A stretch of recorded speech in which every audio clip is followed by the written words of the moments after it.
Good afternoon again, and thank you to be here for our fourth and last webinar of the series about behavior approaches applied to tourism sustainable transition.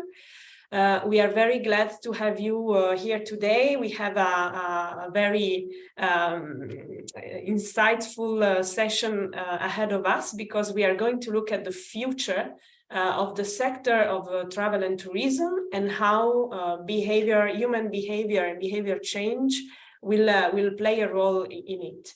We have as our speaker Milena Nikolova, which is a high-level expert on human behavior and travel, which is going to lead us through this journey this afternoon.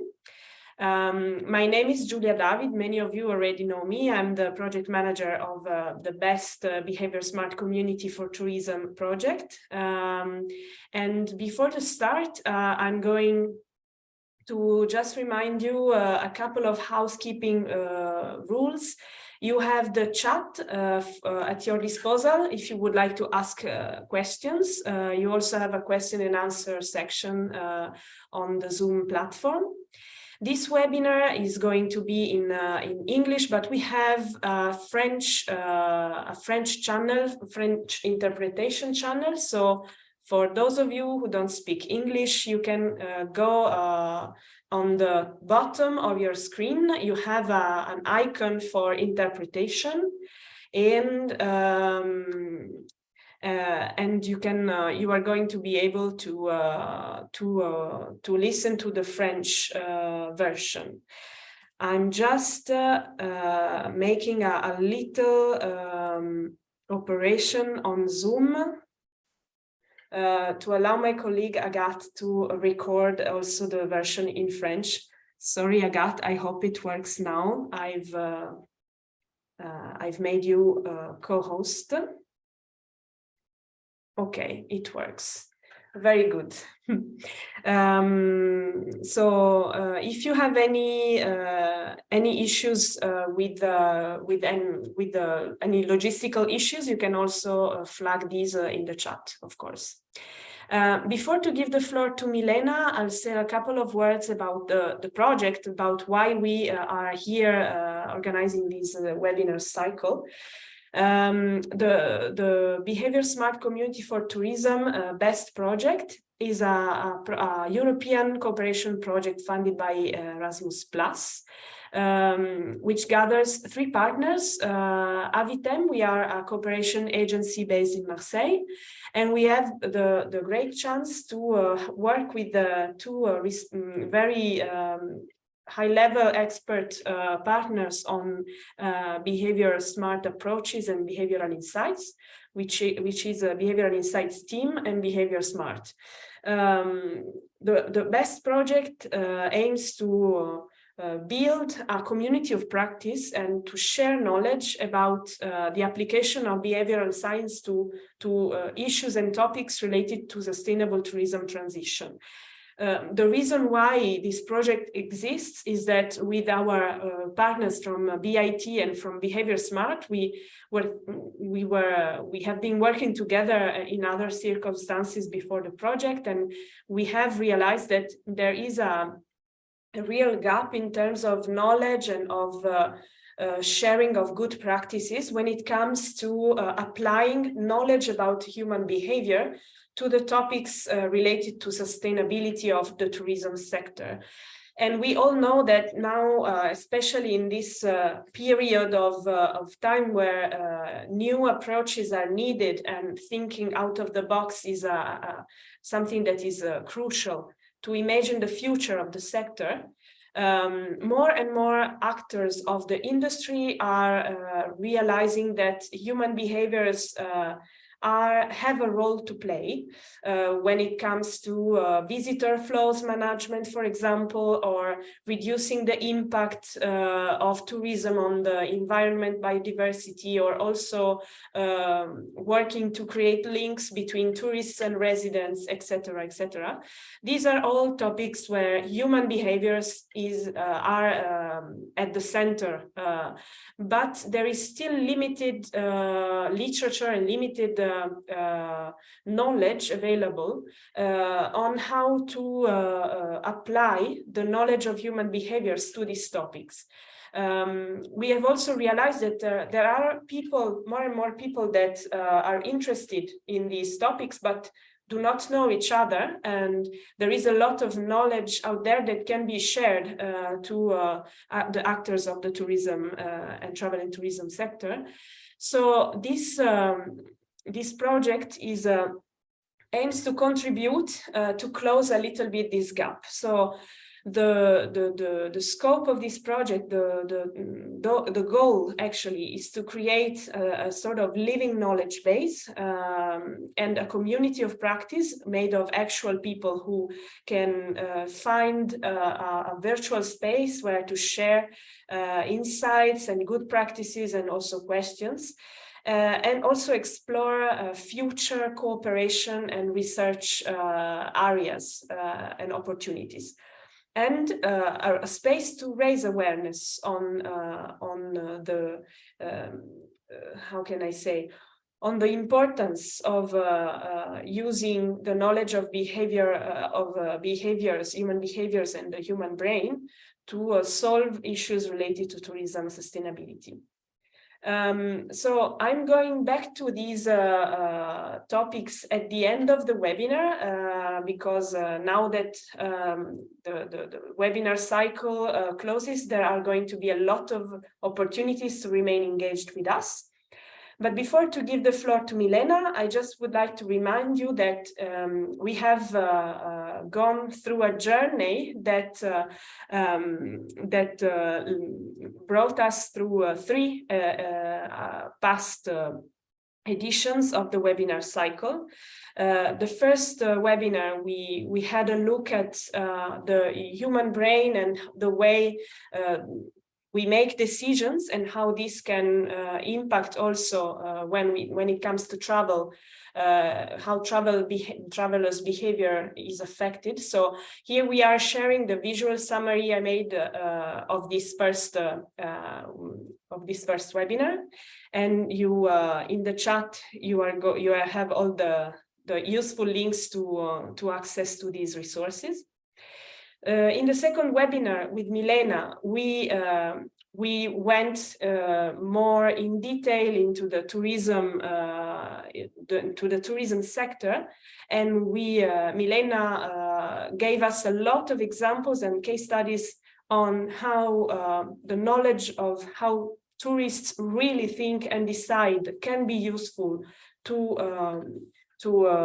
increase support sustainability at the destination level, but also at a tourism company level. In the third webinar with the Behavioral Insights team, we went through a methodology, a behavioral methodology, the tests methodology from BIT, to see what are the steps that can be need to be taken in order to implement a behavioral project, let's say. So a methodology to use behavioral insights to solve a specific issue related to sustainability of tourism, but actually it can be applied to any type of topic. By the way, BIT has a lot of projects on very diverse topics. So this fourth and last webinar, as I said in the beginning, we are going to look at the future. I'm going to give the floor to Milena to introduce the webinar topic and to introduce herself, of course. And I will keep an eye in the chat. While Milena is going to present, you can ask your questions. You can ask your questions in the chat, both in English and in French, if you are more comfortable in French. And we will have some moments during the presentation to go through your questions and to provide some answers. So Milena, the floor is yours. Thank you very much. Thank you so much. It's a pleasure to be here, although it's a little sad that this is our fourth webinar. This project, as Julia mentioned at the beginning, was really born by our authentic passion about the subject of using behavioral sciences and knowledge about human behavior to make sustainability in the travel sector easier, more effective, and really to accelerate it. Working on these webinars and of course on everything else that we are building around this program has been very, very inspiring and exciting for us.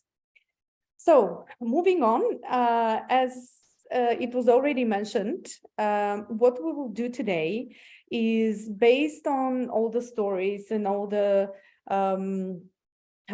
definitions and methods and examples that we've given so far.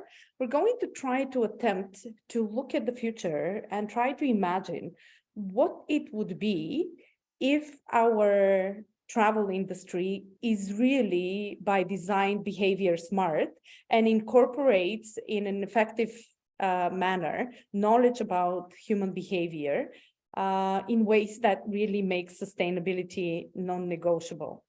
So I am going to cover 4 general themes today.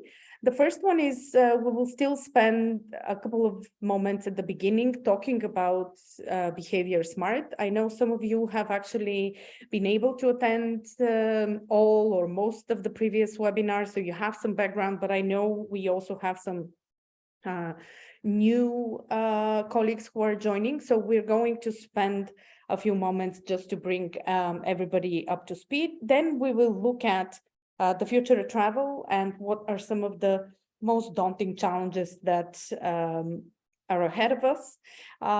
In the third section of today's session, we will go through a series of what-if scenarios that help us imagine what different stakeholders in the industry would look like and how they would act if they are behavior smart and they make approach sustainability through the lens of how people think and make decisions. And then at the end, we will synthesize some of the key points and ideas that we are sharing today. So starting with what is behavior smart? In brief, being behavior smart means being very realistic about how people really think, react, decide, and take action in this specific case in the context of sustainability. Now, one important aspect here is that we actually seek to consider the realistic ways in which people respond to sustainability information and are likely to act towards sustainability in order to make the process of or the journey towards sustainability more effective and more cost efficient. And the reason that it actually can be more efficient and cost effective if we are realistic about human behavior is that it helps us eliminate the conflict or the friction between how people really think and act and decide and our sustainability goals. And the reason that this is important is that I'm sure that all of you can relate to examples when something, a piece of infrastructure or a change in transport schedule or something has been introduced as a change with the intention to improve comfort, to improve convenience. But then with time, you actually discover that people ignore it, people have not changed their behavior. So the new piece of infrastructure actually hasn't added anything to the efficiency or the new ways of doing things, or the new transport schedule actually turns out to be less convenient because of certain other factors that were not taken into account. So the idea of being realistic about how people are likely to react to new situations, to new changes in the context, and take action, means to try to foresee what changes will lead to the desired behavior. So in the context of travel, when we are realistic about human behavior, we actually benefit in two main areas. The first is that we actually understand what are the reasons, the drivers of the behavior that we currently see. So a behavior-smart approach allows us to understand why is it that people say they care about sustainability, yet when they go on holiday, they don't act on it. Why is it that people say that they like to be responsible and dislike using plastics, for example, but when you take a look at their behavior during holiday, they actually don't pay attention to this and end up using single-use plastics? Why is it that we give them a route which has been carefully designed and is seemingly the more convenient way of getting from one point to another point? They end up taking a different route, which we didn't expect. So understanding what are the factors that explain the current behavior is a very, very important aspect and a big contribution of using knowledge about human behavior. Because once we are realistic about the reasons why something is occurring, we have a better chance of taking the right steps towards changing the behavior. So the second big space where we utilize this human realism and knowledge about the human behavior is when we seek to design interventions that really align in a very realistic way with how actually human behavior works in order to reach our goals in the most effective way. And as we mentioned in many times, also the more cost-effective way. Now, why is it actually important that we understand human behavior when we talk about tourism and sustainability? It's important because there's a few things that we know from behavioral sciences that apply to leisure travel and being in leisure mode that explain why our conventional approaches towards sustainability are not very effective. I know we went through some of these in the previous webinars, but I'll still quickly summarize them.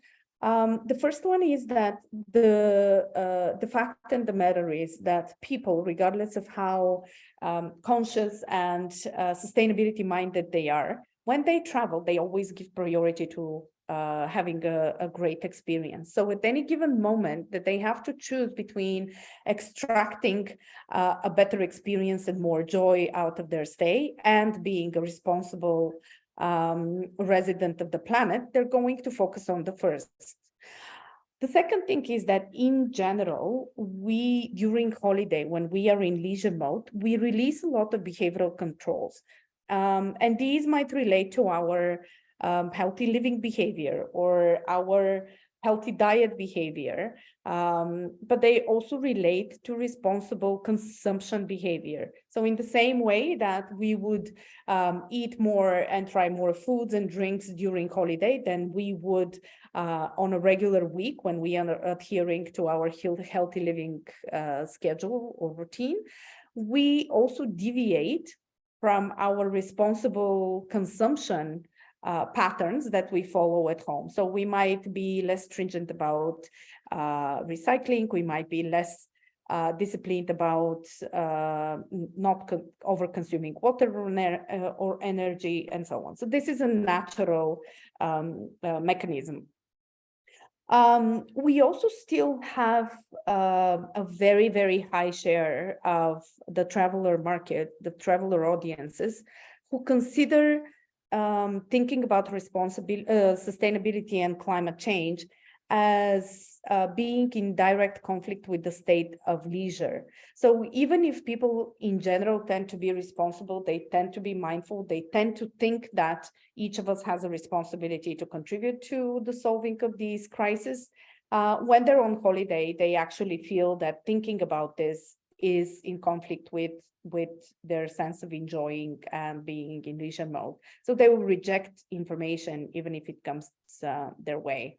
And then in many cases, people, travelers actually engage in unsustainable actions because of lack of awareness, and because many of the actions that they take that tend to produce undesired footprint are actually automatic actions. So those of you who listened to our kickoff webinar with our colleagues from BIT, they talked about the system 1 and system 2 thinking. In many cases, actually, decisions that end up contributing to undesired footprint of our travel experiences are associated with system 1 decision making. So decisions that we make in automatic mode without really much consideration.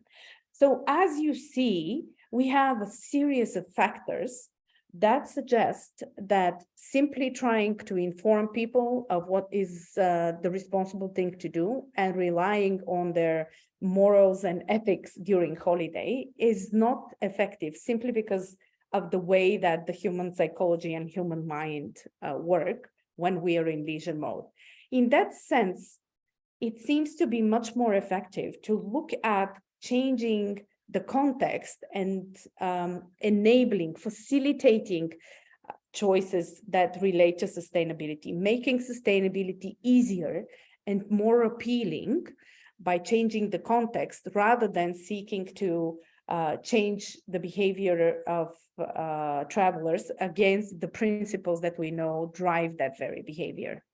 So what this suggests is that we need to accept that we have reached the end of demand-driven sustainability, where we rely on travelers to suddenly start demanding more sustainable experiences.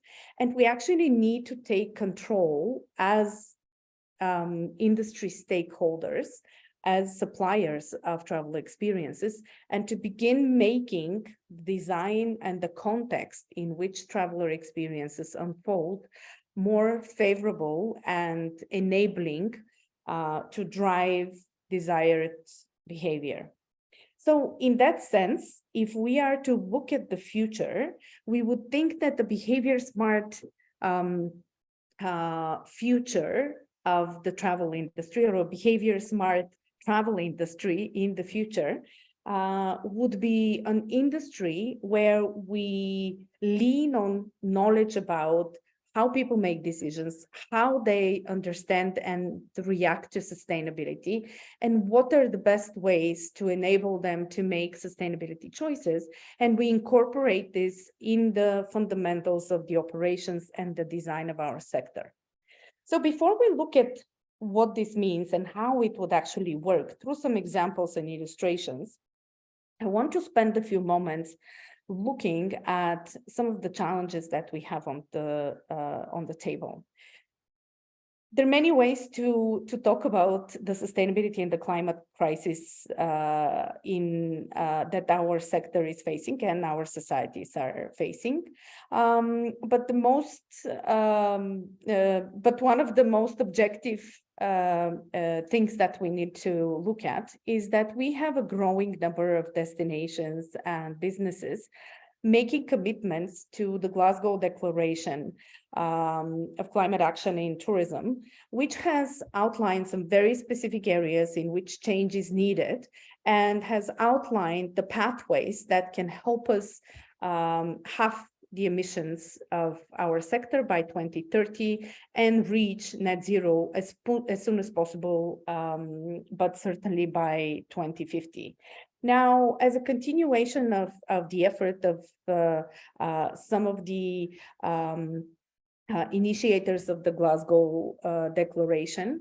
You may have seen very recently a report that was launched by the Travel Foundation as well as its partners, who together have actually taken a deep look at what are the possible scenarios that can take us to the commitments that can help us execute the commitments that we have all started to look at in the Glasgow Declaration, and what might be the sacrifices and the trade-offs that we need to start considering in order to really look at them.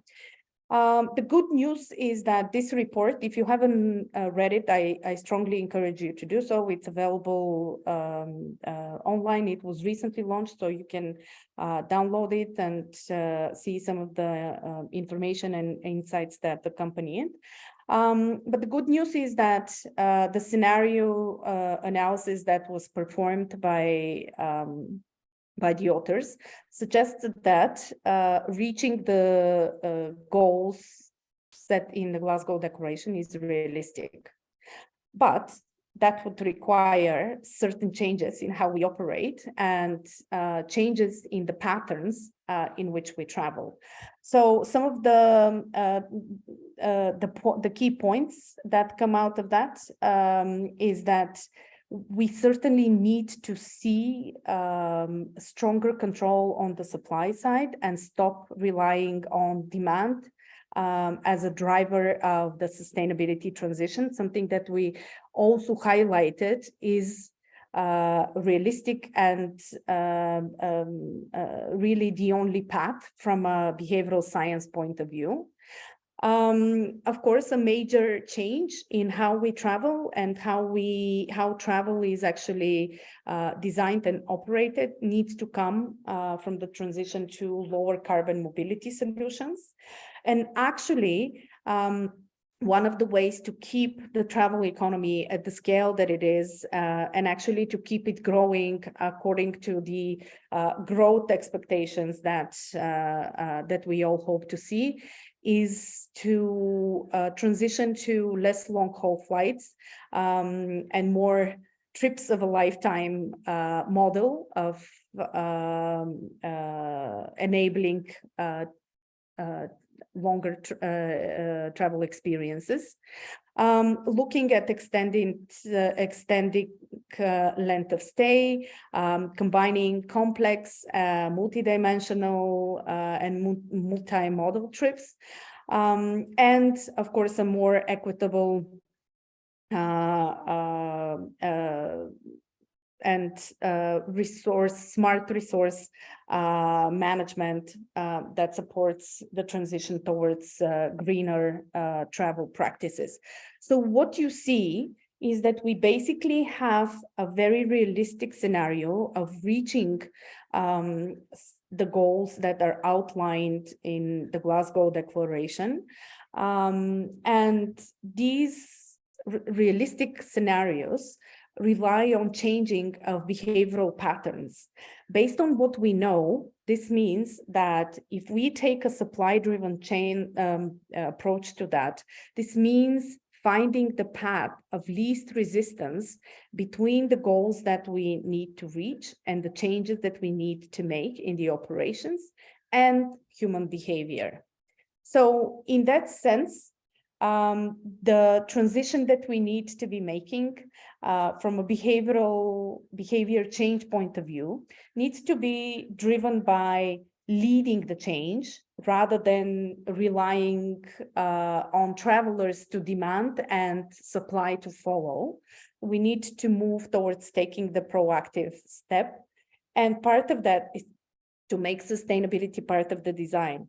Remember that we talked about the fact that if we change context, we can actually facilitate and enable many of these automated decisions that are being made by travelers to be greener and to produce lower footprint. Taking into account how really people, travelers, as well as workers, as well as entrepreneurs in the industry, perceive, make decisions, and engage in actions. And being realistic about that helps us make sure that the behavior-smart design will really lead to more sustainable choices and more sustainable behaviors.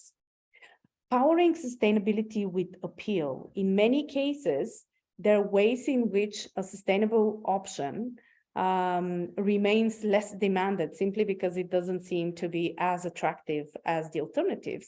There are many opportunities, and we looked at some of these in the previous webinars, to actually power sustainable options with appeal. And in that sense, have more people choose them because of their appeal, because they feel irresistible rather than because they're the right thing to do, which is not always a strong motivator.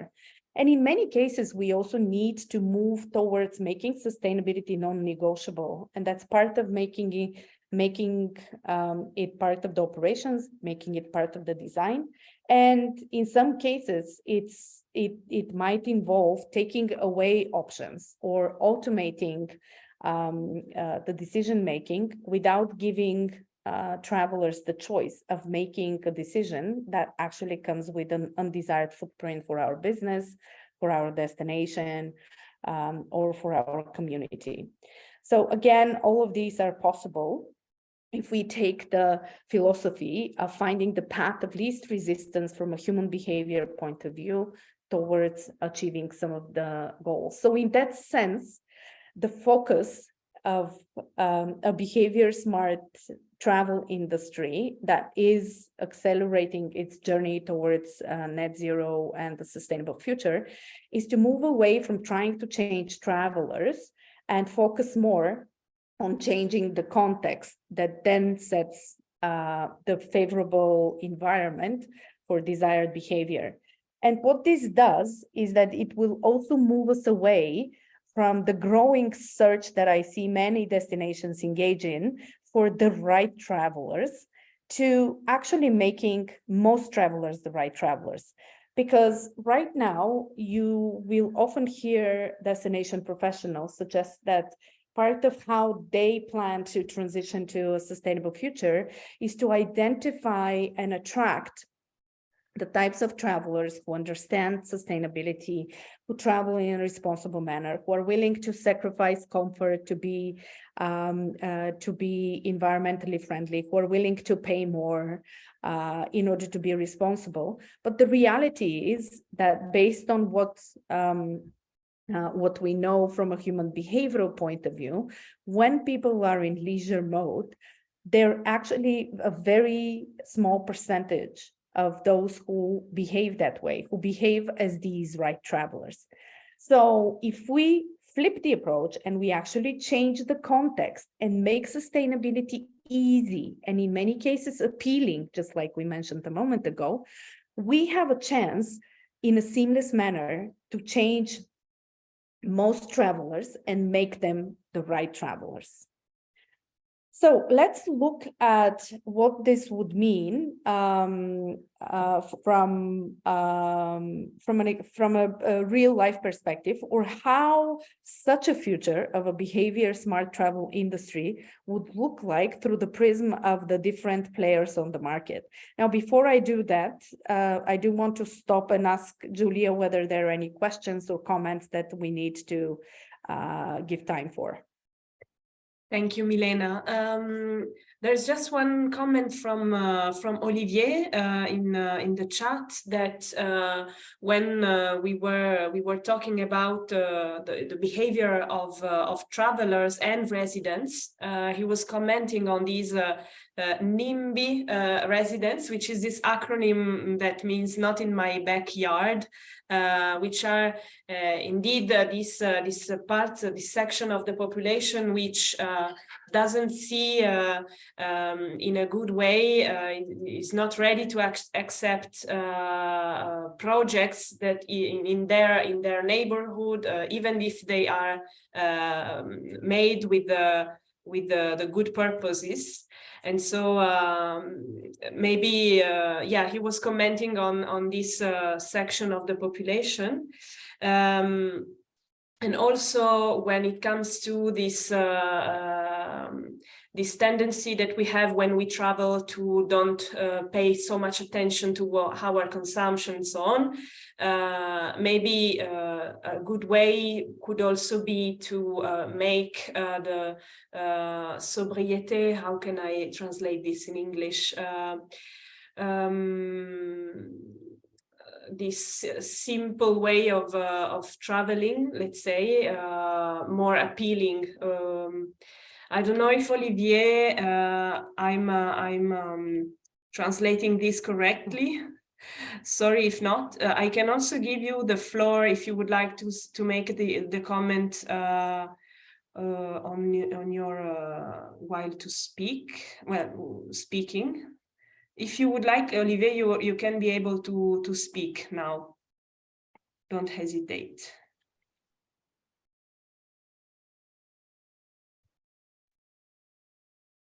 Julia, vous m'entendez? Yes. Julia, can you hear me? Okay. Bonjour. Yes, good afternoon.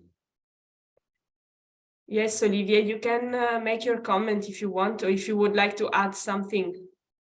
Non, pas spécialement, mais c'est vrai que ce que je... No, I haven't got much to add, but the thing that I was highlighting is that for us who work in sustainable tourism and have done for a number of years, we have noticed that in rural areas, that if local authorities are often very favorable to sustainable tourism or even renewable energies, some of the local residents are not so favorable to these projects, as your speaker said, because those people are used to a certain form of abundant energy or a certain form of abundant and consumerist tourism. So any new type of project that would be developed not far from a village or a town of where these citizens live might often be rejected, or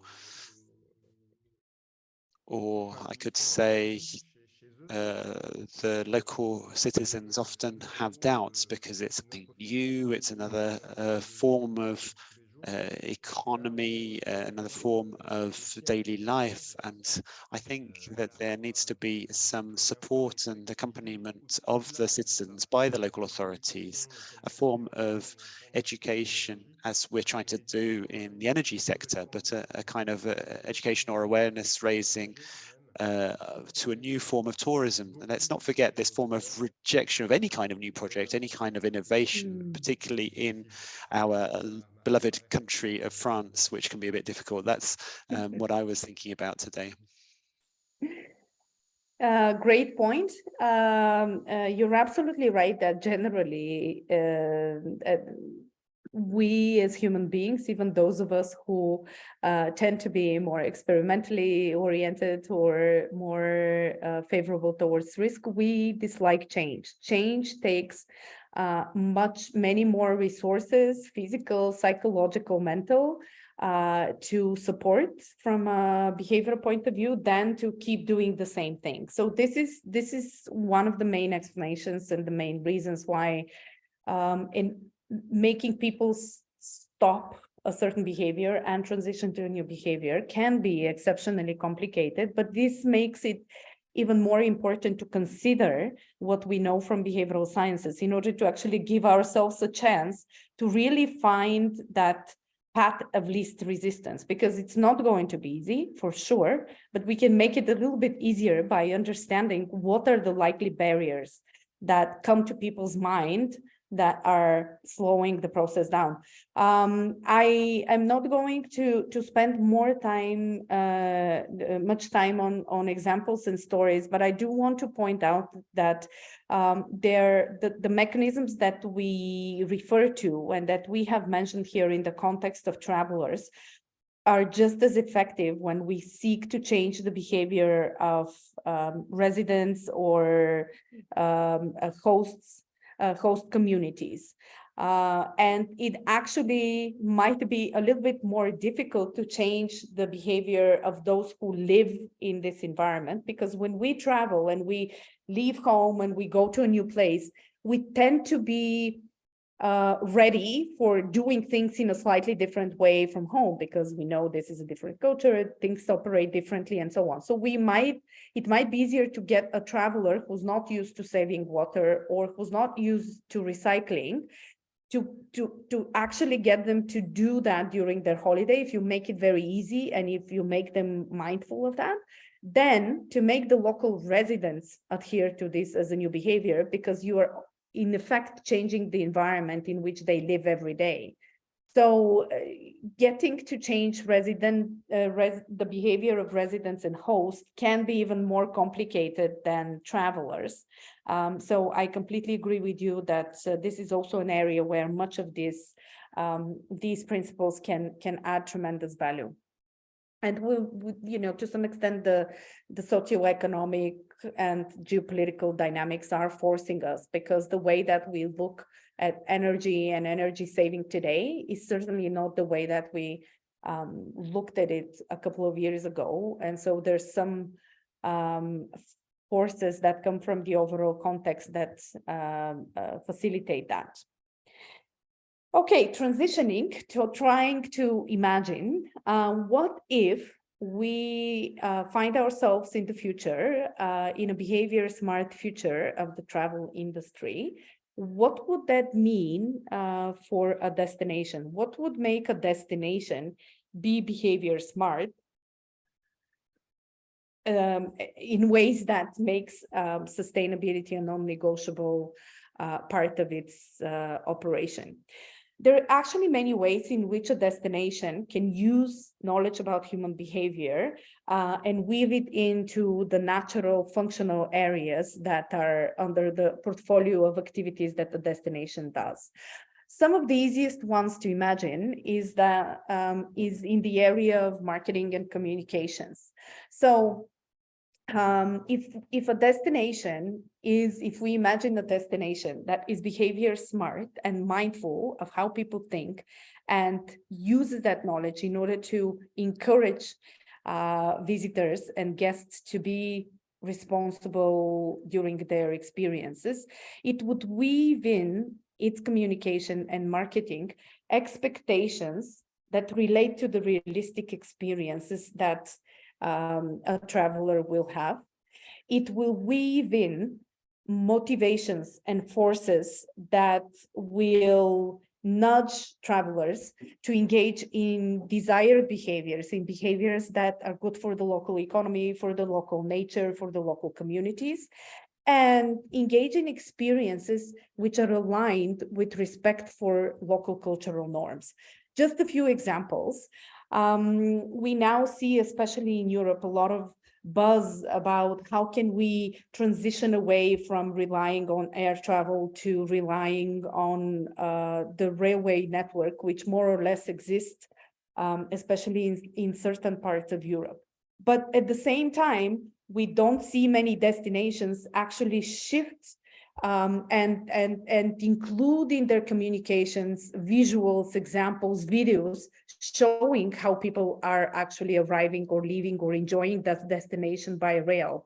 So simply incorporating these desired modes of travel, of experiencing, is one way in which a destination can be behavior smart in its marketing.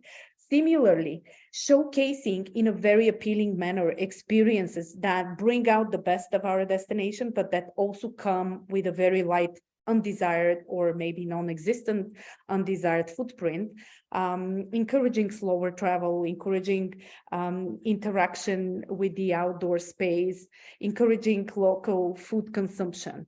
So simply incorporating this in the communication and marketing activities in ways that powers these desired models of behavior is an illustration of that. And then, of course, we know that destination authorities do not alone have the power and the budget to invest in huge infrastructure projects in destinations, but they can be part of a dialogue where they contribute to long-term investments of infrastructure that in one way enables and facilitates nature-based, exciting, powerful, zero footprint experiences, but that also create an opportunity for changing the leisure behavior of residents. So you see some examples of that. I want to mention a couple of present time examples of how a destination can weave in these examples in its marketing efforts. One is one of my favorite. Those of you who monitor what Iceland does in terms of communication know that they're one of the most creative and smart destinations in terms of using communications in a clever way. A few years ago, Iceland launched a campaign that promotes drinking local tap water while you're traveling. And this is a great example of how, with clever communication, again, while promoting visitation to the destination, you can also encourage people to explore or to engage in behaviors such as relying on tap water rather than bottled water during their experiences. Another example comes from Helsinki.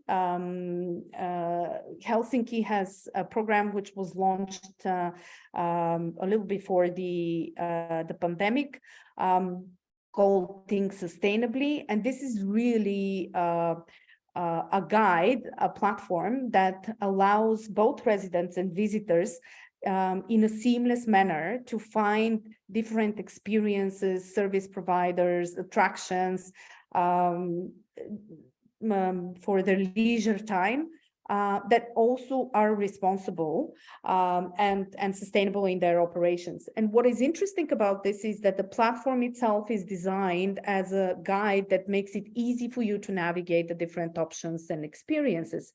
But on the back end of it, it's built on a very rigorous system around sustainability principles that the authorities in Helsinki have identified, and that they encourage local businesses to adhere to. So businesses that are higher up in terms of aligning with sustainability operations principles also receive better visibility on the platform, which means that they reap more business and commercial benefits. And for travelers and residents, the system basically makes it very easy to book and to find different opportunities to enjoy the city. So you can see how a destination promotion tool can actually, by design, set up or enable, facilitate desired behavior, both on the side of businesses, which are highly motivated to move up the sustainability performance ladder, and travelers for whom choosing a sustainable provider is very easy.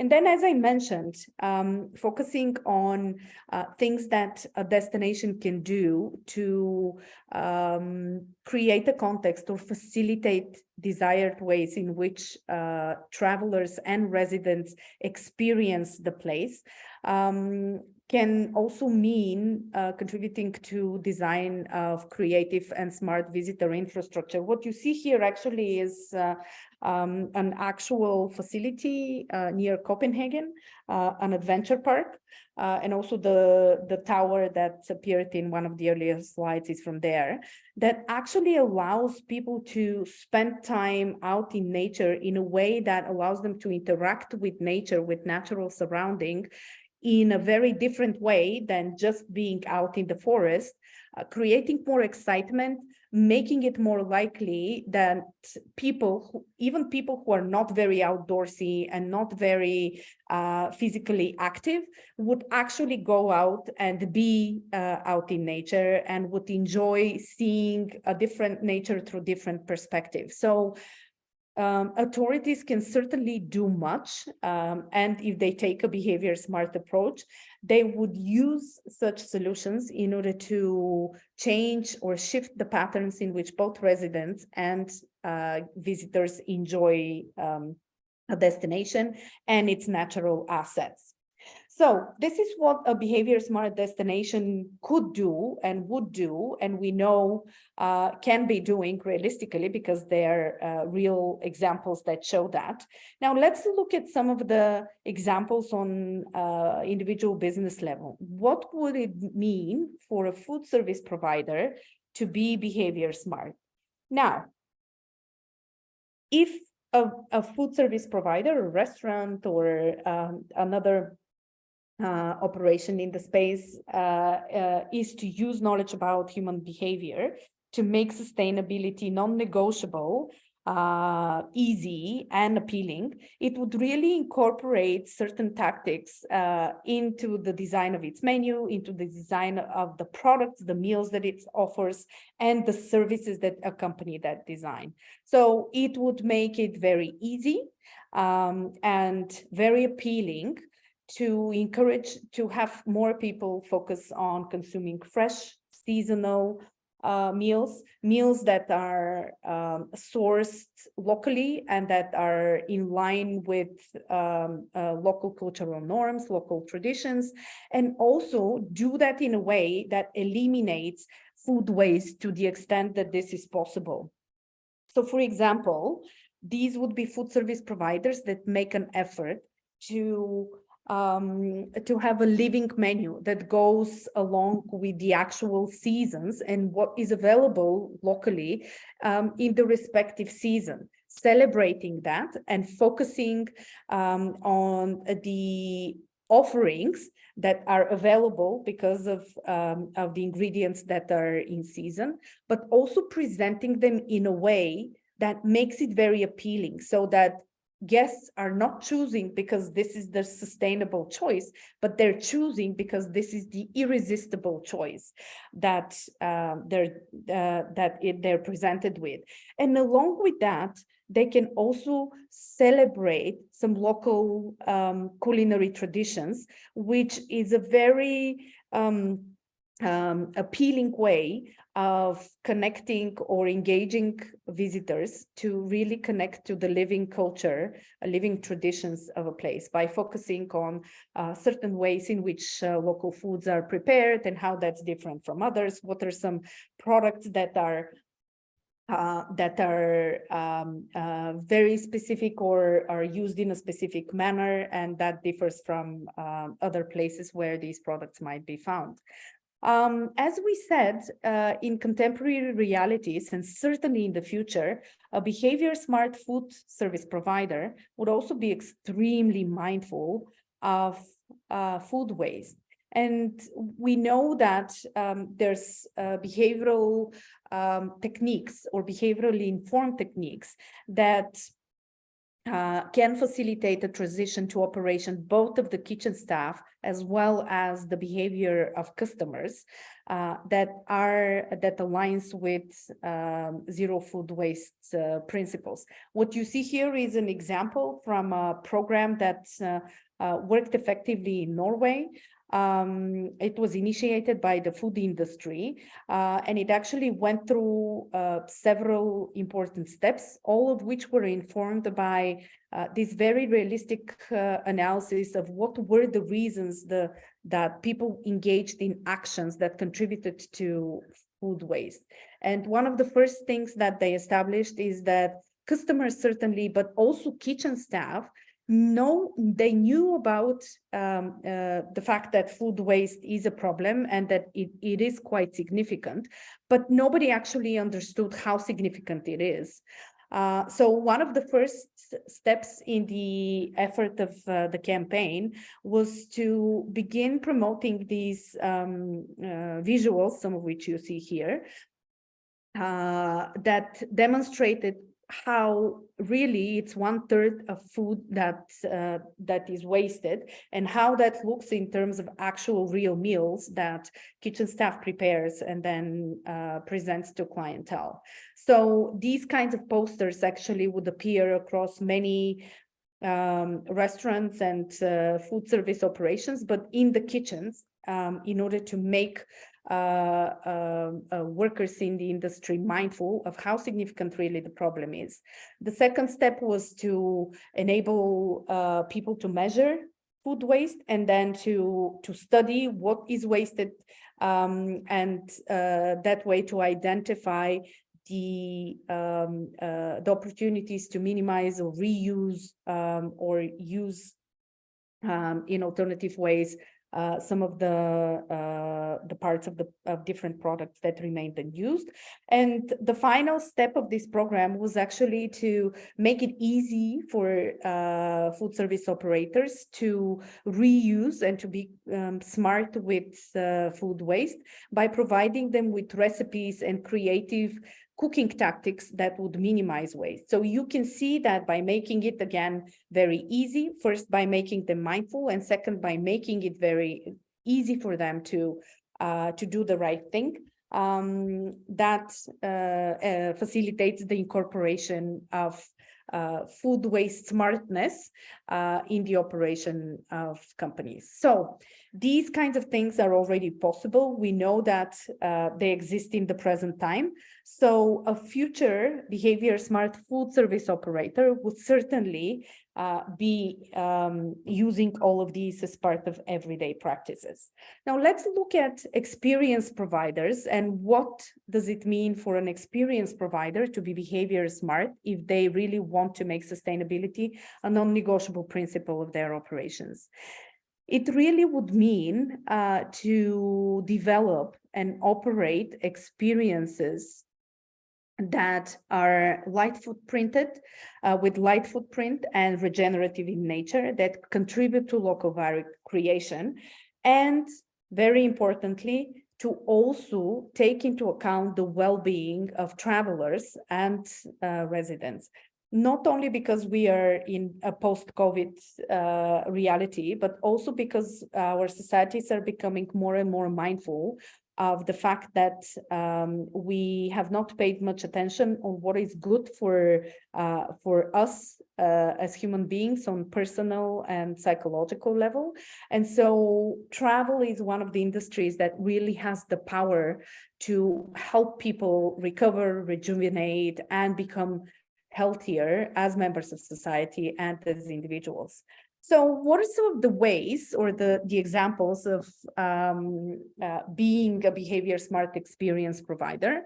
I'm using here an example from a great friend of our company of Norway, an operator out of Norway, just to illustrate how they have transitioned to making sustainability a non-negotiable principle of their operation, while they wow their travelers with by offering them impactful and memorable experiences. They also make a point about showing to travelers that the impact of their travel actually remains to a large extent in the local communities, in the local economy. So by demonstrating the economic nutrition breakup of their operations, they highlight the fact that while you're enjoying the phenomenal scenery of Norway, you're also making a difference to many local businesses and many local communities. Another example, this is actually a very, very interesting operation called Factory for Food and Dance, and it's in the Rhodope Mountains in Bulgaria. And what is interesting about it is that it's geared towards families, and it has designed the setting for the experiences in a way that makes it almost impossible for you to see a child and actually an adult on their phone during their stay. And the way that they do that is through a very rich portfolio of experiences that happen in a scheduled manner, that fill really the day, that keep people outside, that engage them, in this case, including tiny kids, as you see, and their parents, in preparing local bread and local baking products, that on one side teaches them about local tradition, engages them in producing and learning how to do that. By doing that, it also makes them more likely that they will actually eat that, which, as you know, could be a problem for some children and their parents. So it's really a fantastic way of combining in a very smart way designs that engage people in memorable experiences and that engage them in doing the right thing, and does that in a way that makes it really very entertaining, fun, and educational. So a great example of that. And then I mentioned also to you that we are going to increasingly see, and certainly in the future, this is going to be part of realities, the focus on well-being. What you see here is one of my favorite creative examples from the industry. This is the 72-hour cabin that's out of Sweden. Where you can go and really switch off, disconnect from modern life, and reconnect with nature in ways that allows you that have scientifically proven impact on your well-being factors and the physical condition of your body, especially for people who are in stressful realities. There's studies that show that their physical parameters change dramatically after spending 72 hours. So, and in addition to this is obviously an impactful experience, a phenomenal way to engage one's senses in an aesthetic and experiential manner. So you can see that a future behavior-smart experience provider would certainly lean on creative, simple ways in which we can recover our balance with nature. The final point that I want to make relates to travel tech. And the reason that I really wanted to make sure that we cover travel tech is that we see a rise of travel technology solutions, and they hold tremendous power and therefore, in my opinion, also responsibility to really use the scale of what they can do to facilitate a faster transition to sustainability. So what would it mean for a travel tech company to be behavior smart and to incorporate sustainability in a non-negotiable way through insights about human behavior? It really would mean to weave in the design of its service and operations tactics that enable a visitor experience that comes with a light footprint, but produces strong memories and engaging experiences, that is mindful of visitor flow issues at destination level, and that places strong emphasis on local economy, local business opportunities, local providers, local experiences, local traditions. So what it would mean, we have the example of Google, which started highlighting greener alternatives when it comes to showing directions and enabling the selection of different routes from one point to point B. There are many ways in which these same principles can be enhanced and adopted by travel tech solutions that operate in our sector. A second example comes again from Sweden. Carbon Cloud is a company that offers plate impact, a solution that helps restaurants provide a very precise calculation of the carbon footprint of their meal, and to show through a very simple system, green, yellow, red, to customers which meals are greener and which come with higher footprint, and that way to influence their decision at the moment they're making the decision. We also have another great example, Adventure Junkie out of Australia.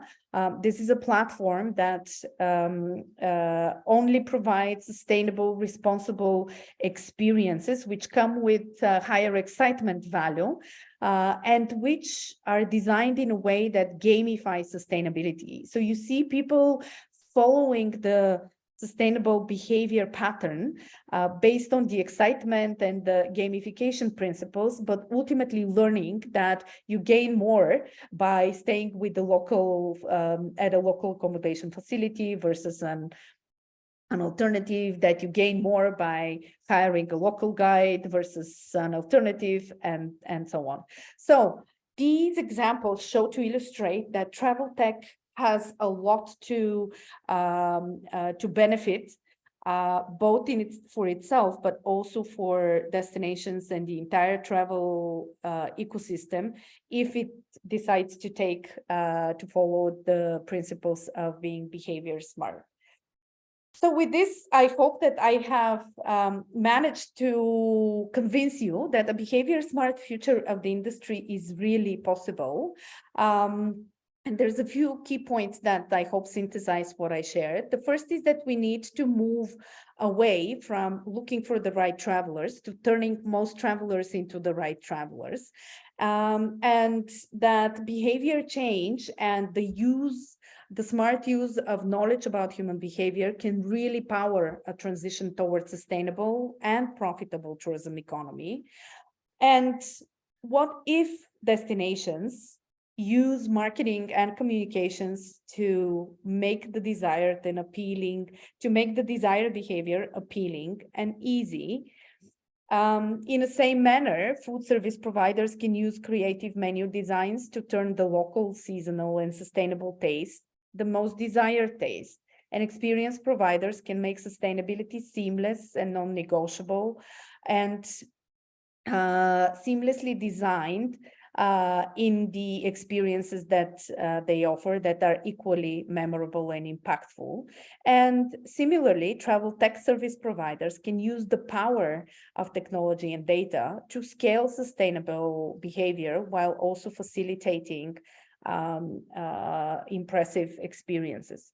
So a behavior smart future of travel is really possible, and there's already a wide range of behavior smart techniques that are within our reach and that can benefit companies, destinations, and other stakeholders who are interested in making a smart start towards making sustainability a non-negotiable principle of doing business. And I hope I have convinced you in that and have sparked your interest in staying engaged and benefiting from some of the resources that we continue to accumulate in order to enable more professionals to begin experimenting, testing, and building on what we already know works in our industry. So with this, I will open up for any questions, and I know Julia at the end wants to say a few words. So are there any questions that I can address? From the chat, there are not questions for the moment. There was an additional comment from Olivier, but I think it was more on adding to the reflection that he was having at the beginning. While we wait for people to be less shy and to ask questions if they have. Maybe I have a comment on all that you said. First of all, thanks for all these insightful examples. The examples are really interesting. They come from many different types of actors, and even from a destination level, we have seen that there are many things that can be done. our reflections on the topic more and more lead us to this awareness of the fact that it all comes to thinking about our user, end user at the end of the day. And so, because of course, if we put ourselves in the shoes of our visitor or of our tourist, and we really try to imagine how the experience is being for the person, then we can anticipate for sure the points to improve the experience and to and where we need to act to influence the decision if there is need. And so one thing that we often say is that it's very useful, for example, to bring other people, other types of actors around the table when we design a solution. For example, designers can have a role to play because they are very much used to think from a user experience perspective. Absolutely. And so it's both a comment and maybe a question for you in your interventions. With destinations, do you have this approach? How do you include it? Do you include designers, or do you suggest this type of actor to be involved, and how does it work? And then I see that there are some other questions. Okay, brilliant. I have had the opportunity to work in projects where a designer has been part of the team, and it makes a huge difference. Because precisely as you say, there's this, they bring on the table this kind of knowledge that really looks at whether it's space or it's service design, experience design, but in a way that makes a seamless connection or a seamless journey around usability, and especially when you incorporate in this desired behavior. How do you want people to actually interact with a certain space, or what they want to do? You can really produce unbelievable solutions and arrive at solutions. And what's most brilliant about that is that sometimes these solutions are not very complicated, and they're not also tremendously expensive. So by all means, especially when we are talking about efforts at destination level, at an ecosystem level, designers can make a huge difference and can really support arriving at solutions that are that work effectively and that are very smart from a utilization perspective. Yes, absolutely. Thank you very much. So we have a question from Yortur, I hope I pronounced this correctly, which asks if you can comment on the difference of opting in and opting out from more sustainable choices.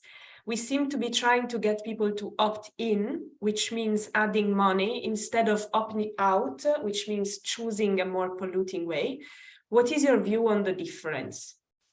Interesting question.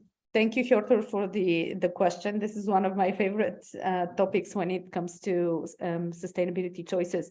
In many cases, especially when we are addressing decisions which are automated, setting the desired option as the default option is the right thing to do, because anyway, people are not being active, not because they are irresponsible, not because they are fond of plastics, for example, not because they care about their towel being changed every day, but because they don't think about this. They go with whatever is the automated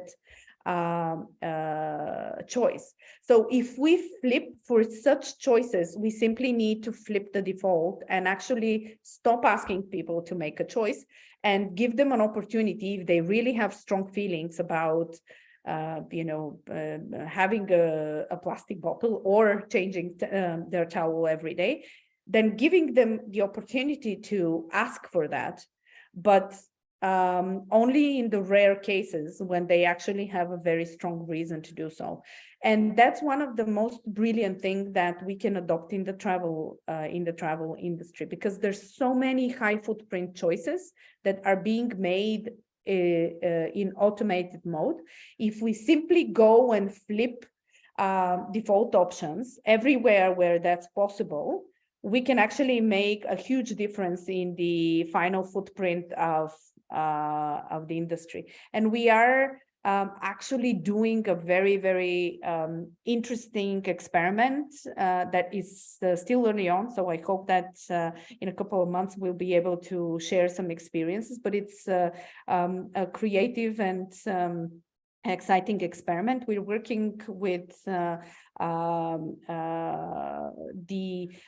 Glasgow Declaration signatories in Finland to actually explore the feasibility of looking at their supply chains and flipping default options to the lowest carbon option everywhere where that's possible. And again, the logic is this: in some cases, we actually have to convince the traveler or the client, but in many cases, they're making a certain choice simply because this is the easiest thing to do. So everywhere where that's possible, we just need to change default options. So. Yes, and also, I mean, the way we organize the choice is never neutral, isn't it? So in any case, it's a very interesting thing to do, actually, to work on the default options. We have another question from Helder, which asks, in terms of messaging, what do you think is more effective, positive messaging or negative messaging? There are some theories that say that the way of phrasing your message is crucial to influence behavior. Indeed. It's absolutely crucial. Now, there's certain, from a scientific point of view, there's certain conditions that make positive and negative reinforcement more appropriate depending on the context. My immediate answer would be that in many cases in the context of travel, we should seek positive messages to encourage sustainable choices. And one of the most powerful ways to do that is to present the sustainable option as the more appealing, more irresistible option. In some cases, it might be just like the examples that we gave. It might be simply presenting the locally sourced and seasonal meal that you actually want more people to buy as the meal, as the option that's to die for. So people want it because it adds more value to their experience. Now, in terms of changing the behavior of large groups of people, theory in general suggests that if we want to change the normal behavior of a large group of people, the first part of the effort should be based on positive reinforcement. So in essence, showcasing this is the desired behavior and this is the good behavior. So everybody who demonstrates that is being presented to the community, to society as being a good person. And that will draw, hopefully, the majority of people to, with certain speed, to transition to the new norm. The moment that you have the majority in the desired new normal behavior, and you still have a segment, relatively small but stubborn, of the community that remains with the old ways, that is when a little bit of negative messaging could actually help. And this is when, you know, in simplified terms, branding or framing that people who act in this way are, you know, not good people or not good members of society, then has the power of actually getting more people among those who are really stubborn to actually transition to the desired side. So this is, of course, overgeneralization. In many cases, we actually need to study and to analyze the specific context. But these two examples, I hope, answer and provide some answer. Thank you, Milena. And we have another question from Mir Farshad. I hope I pronounce it correctly, which asks an interesting question, thinking about the dual process. So we have seen that in the first webinar, that the human brain, when we take decisions and when we behave in general, works with two systems. Sure. The system one, which is the fast thinking and intuitive, and system two, which is the slower and more reflective one, which needs more time and effort.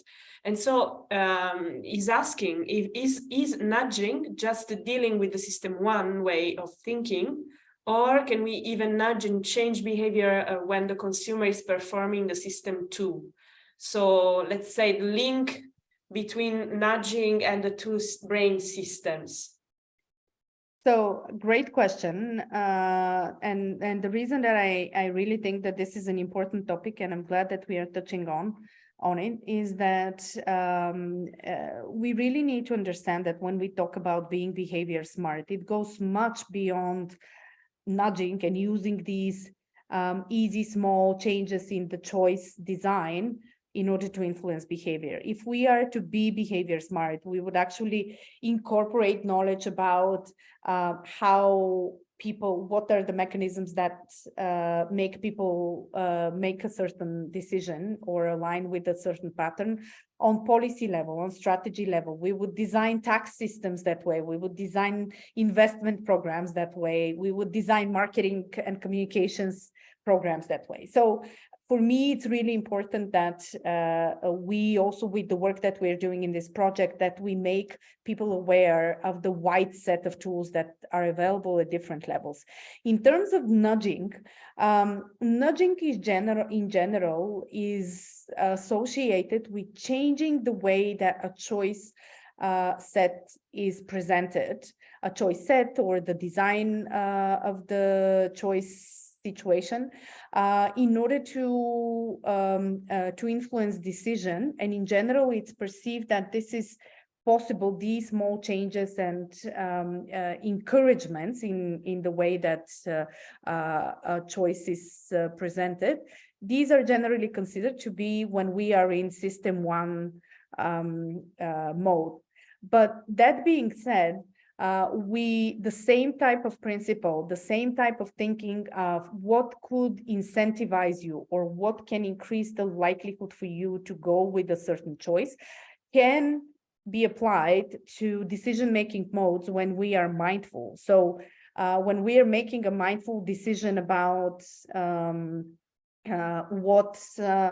where to go next on holiday, it could be that information that is presented to us about a certain destination is presented in a way that makes us choose, let's say, to travel by, to engage in a rail holiday rather than a holiday that relies on air travel, because of the way that it's presented, because of the way that this rail option is made appealing and feels beneficial to us. So again, this is certainly not nudging. It's deeper than that, because this is a mindful decision that involves system two. You don't just decide to go on your annual holiday like that, but the principle of increasing the likelihood and the appeal of a certain choice is similar. I hope that I managed to answer that.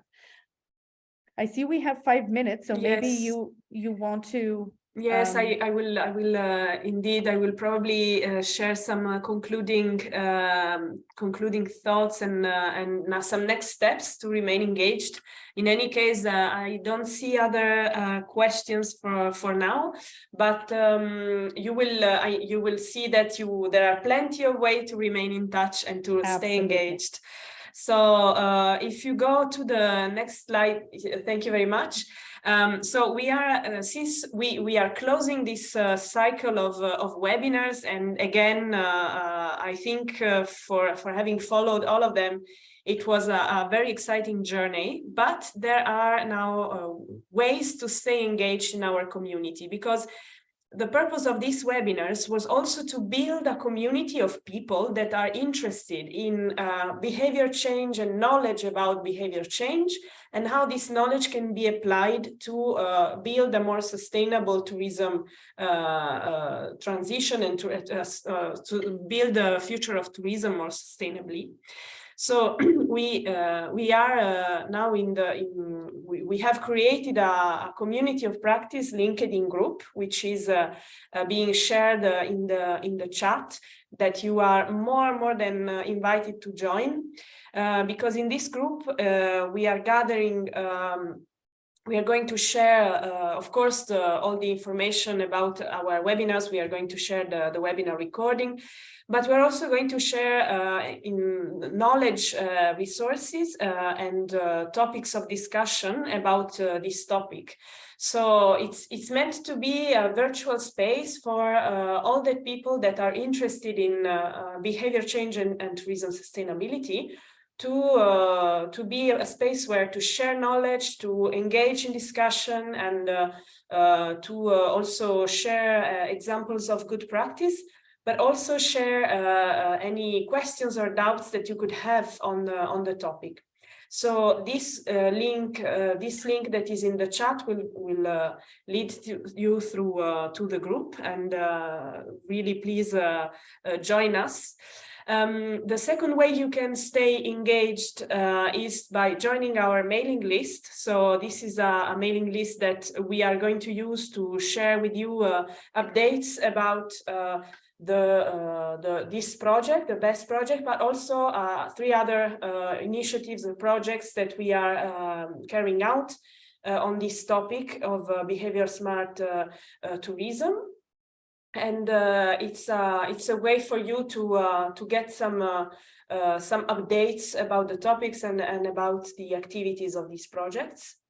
And the third way is to go and check our project website, where we have put a list of case studies. So the case studies are actual examples, some of which have been mentioned in this webinar cycle, where behavioral insights have been applied to a topic, to an issue related to tourism in the tourism sector, or in sectors that are somehow related to tourism. So these case studies are meant to give you really concrete examples of application of behavioral insights.